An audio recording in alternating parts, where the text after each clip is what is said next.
Mother, mother, I am so happy, whispered the girl, burying her face in the lap of the faded, tired-looking woman, who, with back turned to the shrill, intrusive light, was sitting in the one armchair that their dingy sitting room contained. I am so happy, she repeated, and you must be happy too. Mrs. Vane winced and put her thin, bismuth-whitened hands on her daughter's head. Happy, she echoed. I am only happy, Sibyl, when I see you act. You must not think of anything but your acting. Mr. Isaacs has been very good to us, and we owe him money. The girl looked up and pouted. Money, mother? She cried. What does money matter? Love is more than money. Mr. Isaacs has advanced us £50 to pay off our debts and to get a proper outfit for James. You must not forget that, Sibyl. £50 is a very large sum. Mr. Isaacs has been most considerate. He is not a gentleman, mother, and I hate the way he talks to me, said the girl, rising to her feet and going over to the window. I don't know how we could manage without him, answered the elder woman querulously. Sibyl Vane tossed her head and laughed. We don't want him any more, mother. Prince Charming rules life for us now. Then she paused. A rose shook in her blood and shadowed her cheeks. Quick breath parted the petals of her lips. They trembled. Some southern wind of passion swept over her and stirred the dainty folds of her dress. I love him, she said simply. Foolish child, was the parrot phrase flung in answer. The waving of crooked, false-jeweled fingers gave grotesqueness to the words. The girl laughed again. The joy of a caged bird was in her voice. Her eyes caught the melody and echoed it in radiance, then closed for a moment as though to hide their secret. When they opened, the mist of a dream had passed across them. Thin-lipped wisdom spoke at her from the worn chair, hinted at prudence, quoted from that book of cowardice whose author apes the name of common sense. She did not listen. She was free in her prison of passion. Her prince, Prince Charming, was with her. She had called on memory to remake him. She had sent her soul to search for him, and it had brought him back. His kiss burned again upon her mouth. Her eyelids were warm with his breath. Then wisdom altered its method and spoke of espial and discovery. This young man might be rich. If so, marriage should be thought of. Against the shell of her ear broke the waves of worldly cunning. The arrows of craft shot by her. She saw the thin lips moving and smiled. Suddenly she felt the need to speak. The wordy silence troubled her. Mother, mother, she cried, why does he love me so much? I know why I love him. I love him because he is like what love himself should be. But what does he see in me? I am not worthy of him. And yet, why? I cannot tell. Though I feel so much beneath him, I don't feel humble. I feel proud, terribly proud. Mother, did you love my father as I love Prince Charming? The elder woman grew pale beneath the coarse powder that daubed her cheeks, and her dry lips twitched with a spasm of pain. Sibyl rushed to her, flung her arms round her neck, and kissed her. Forgive me, mother. I know it pains you to talk about our father, but it only pains you because you loved him so much. Don't look so sad. I am as happy today as you were 20 years ago. Ah, let me be happy forever. My child, you are far too young to think of falling in love. Besides, what do you know of this young man? You don't even know his name. The whole thing is most inconvenient, and really, when James is going away to Australia, and I have so much to think of, I must say that you should have shown more consideration. However, as I said before, if he is rich... Ah! Mother, mother, let me be happy! Mrs. Vane glanced at her, and with one of those false theatrical gestures that so often become a mode of second nature to a stage player, clasped her in her arms.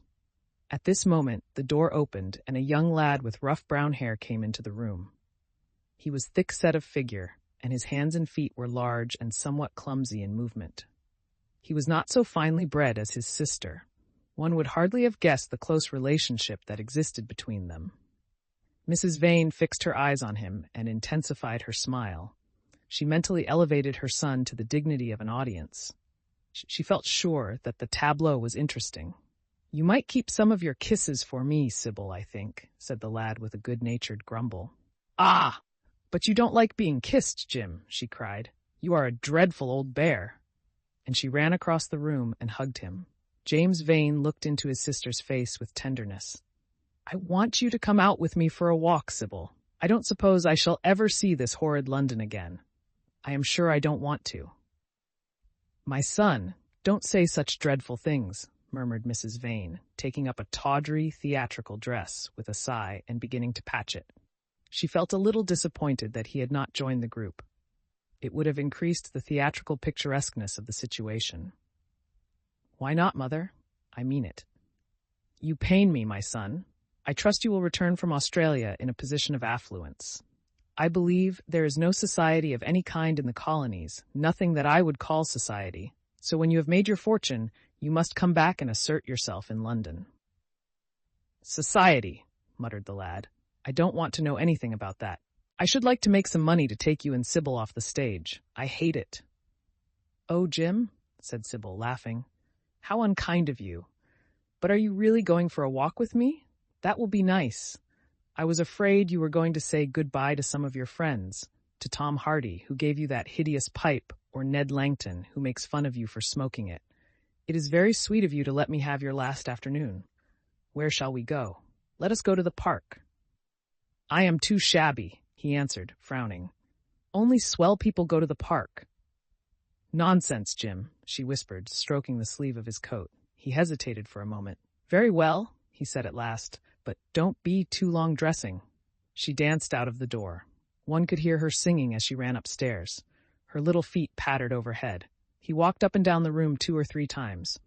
Then he turned to the still figure in the chair. "Mother, are my things ready?" he asked. "Quite ready, James," she answered, keeping her eyes on her work.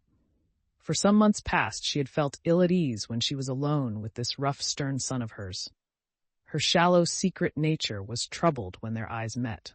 She used to wonder if he suspected anything. The silence, for he made no other observation, became intolerable to her. She began to complain. Women defend themselves by attacking, just as they attack by sudden and strange surrenders. "I hope you will be contented, James, with your seafaring life," she said. "You must remember that it is your own choice. You might have entered a solicitor's office. Solicitors are a very respectable class, and in the country often dine with the best families."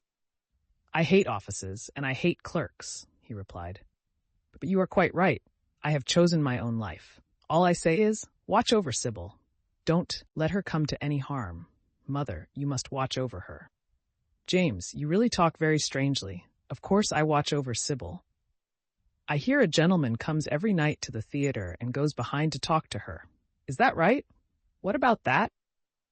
"You are speaking about things you don't understand, James. In the profession we are accustomed to receive a great deal of most gratifying attention. I myself used to receive many bouquets at one time. That was when acting was really understood. As for Sibyl, I do not know at present whether her attachment is serious or not, but there is no doubt that the young man in question is a perfect gentleman. He is always most polite to me. Besides, he has the appearance of being rich, and the flowers he sends are lovely." "You don't know his name, though," said the lad harshly. "No," answered his mother with a placid expression in her face. "He has not yet revealed his real name. I think it is quite romantic of him. He is probably a member of the aristocracy." James Vane bit his lip. "Watch over Sibyl, mother," he cried. "Watch over her." "My son, you distress me very much. Sibyl is always under my special care. Of course, if this gentleman is wealthy, there is no reason why she should not contract an alliance with him. I trust he is one of the aristocracy. He has all the appearance of it, I must say. It might be a most brilliant marriage for Sibyl. They would make a charming couple. His good looks are really quite remarkable. Everybody notices them." The lad muttered something to himself and drummed on the window pane with his coarse fingers. He had just turned round to say something when the door opened and Sibyl ran in. "How serious you both are!" she cried. "What is the matter?" "Nothing," he answered. "I suppose one must be serious sometimes. Goodbye, mother. I will have my dinner at 5 o'clock. Everything is packed, except my shirts, so you need not trouble." "Goodbye, my son," she answered with a bow of strained stateliness. She was extremely annoyed at the tone he had adopted with her, and there was something in his look that had made her feel afraid. "Kiss me, mother," said the girl. Her flower-like lips touched the withered cheek and warmed its frost. "My child! My child!" cried Mrs. Vane, looking up to the ceiling in search of an imaginary gallery. "Come, Sibyl," said her brother impatiently. He hated his mother's affectations. They went out into the flickering, wind-blown sunlight and strolled down the dreary Euston Road. The passers-by glanced in wonder at the sullen, heavy youth who, in coarse, ill-fitting clothes, was in the company of such a graceful, refined-looking girl. He was like a common gardener walking with a rose. Jim frowned from time to time when he caught the inquisitive glance of some stranger. He had that dislike of being stared at, which comes on geniuses late in life and never leaves the commonplace. Sibyl, however, was quite unconscious of the effect she was producing. Her love was trembling in laughter on her lips. She was thinking of Prince Charming, and that she might think of him all the more, she did not talk of him, but prattled on about the ship in which Jim was going to sail, about the gold he was certain to find, about the wonderful heiress whose life he was to save from the wicked, red-shirted bushrangers. For he was not to remain a sailor, or a supercargo, or whatever he was going to be. Oh no, a sailor's existence was dreadful. Fancy being cooped up in a horrid ship, with the hoarse, hump-backed waves trying to get in, and a black wind blowing the masts down and tearing the sails into long, screaming ribands. He was to leave the vessel at Melbourne, bid a polite goodbye to the captain, and go off at once to the goldfields. Before a week was over, he was to come across a large nugget of pure gold, the largest nugget that had ever been discovered, and bring it down to the coast in a wagon guarded by 6 mounted policemen. The bushrangers were to attack them 3 times and be defeated with immense slaughter. Or no, he was not to go to the goldfields at all. They were horrid places where men got intoxicated and shot each other in bar rooms and used bad language. He was to be a nice sheep farmer, and one evening, as he was riding home, he was to see the beautiful heiress being carried off by a robber on a black horse and give chase and rescue her. Of course, she would fall in love with him and he with her, and they would get married and come home and live in an immense house in London. Yes, there were delightful things in store for him, but he must be very good and not lose his temper or spend his money foolishly. She was only a year older than he was, but she knew so much more of life. He must be sure also to write to her by every mail and to say his prayers each night before he went to sleep. God was very good and would watch over him. She would pray for him too, and in a few years he would come back quite rich and happy. The lad listened sulkily to her and made no answer. He was heartsick at leaving home. Yet it was not this alone that made him gloomy and morose. Inexperienced though he was, he had still a strong sense of the danger of Sibyl's position. This young dandy who was making love to her could mean her no good. He was a gentleman, and he hated him for that, hated him through some curious race instinct for which he could not account, and which for that reason was all the more dominant within him. He was conscious also of the shallowness and vanity of his mother's nature, and in that saw infinite peril for Sibyl and Sibyl's happiness. Children begin by loving their parents. As they grow older, they judge them. Sometimes they forgive them. His mother, he had something on his mind to ask of her, something that he had brooded on for many months of silence. A chance phrase that he had heard at the theater, a whispered sneer that had reached his ears one night as he waited at the stage door, had set loose a train of horrible thoughts. He remembered it as if it had been the lash of a hunting crop across his face. His brows knit together into a wedge-like furrow, and with a twitch of pain he bit his underlip. "You are not listening to a word I am saying, Jim," cried Sibyl, "and I am making the most delightful plans for your future. Do say something." "What do you want me to say?" "Oh, that you will be a good boy and not forget us," she answered, smiling at him. He shrugged his shoulders. "You are more likely to forget me than I am to forget you, Sibyl." She flushed. "What do you mean, Jim?" she asked. "You have a new friend, I hear. Who is he? Why have you not told me about him?" "He means you no good." "Stop, Jim," she exclaimed. "You must not say anything against him. I love him." "Why, you don't even know his name," answered the lad. "Who is he? I have a right to know." "He is called Prince Charming. Don't you like the name?" "Oh, you silly boy, you should never forget it. If you only saw him, you would think him the most wonderful person in the world. Some day you will meet him when you come back from Australia. You will like him so much. Everybody likes him, and I love him. I wish you could come to the theater tonight. He is going to be there, and I am to play Juliet. Oh, how I shall play it! Fancy Jim to be in love and play Juliet, to have him sitting there, to play for his delight. I'm afraid I may frighten the company, frighten or enthrall them. To be in love is to surpass one's self. Poor dreadful Mr. Isaacs will be shouting genius to his loafers at the bar. He has preached me as a dogma. Tonight he will announce me as a revelation. I feel it, and it is all his only. Prince Charming, my wonderful lover, my god of graces. But I am poor beside him. Poor? What does that matter? When poverty creeps in at the door, love flies in through the window.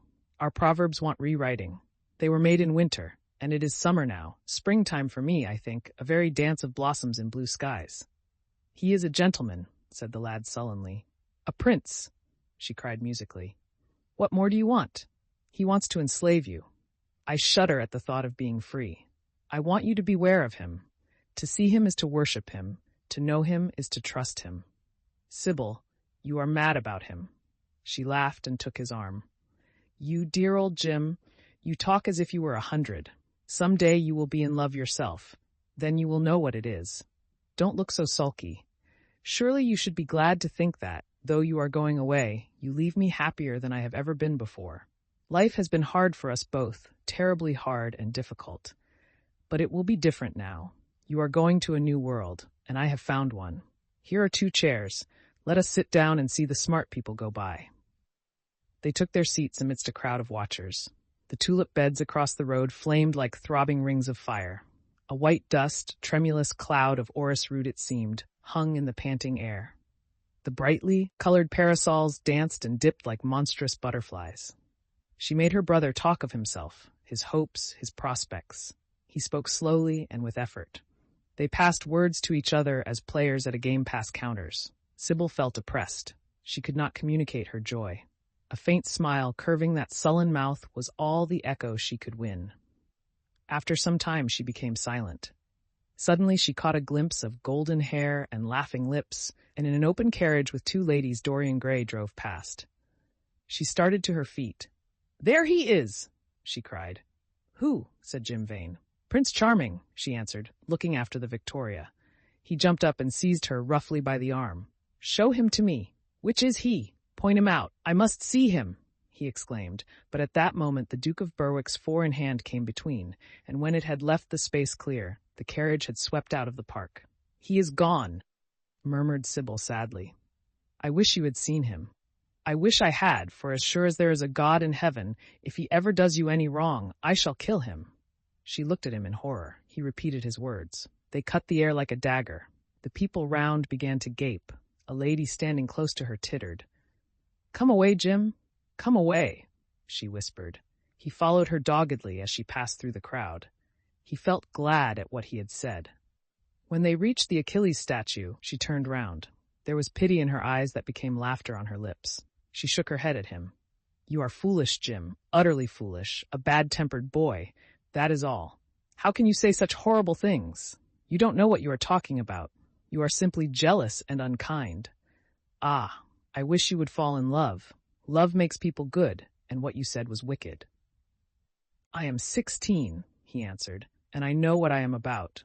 Mother is no help to you. She doesn't understand how to look after you. I wish now that I was not going to Australia at all. I have a great mind to chuck the whole thing up. I would, if my articles hadn't been signed. Oh, don't be so serious, Jim. You are like one of the heroes of those silly melodramas Mother used to be so fond of acting in. I am not going to quarrel with you. I have seen him, and oh, to see him is perfect happiness. We won't quarrel. I know you would never harm anyone I love, would you? Not as long as you love him, I suppose, was the sullen answer. I shall love him forever, she cried. And he, forever too. He had better. She shrank from him. Then she laughed and put her hand on his arm. He was merely a boy.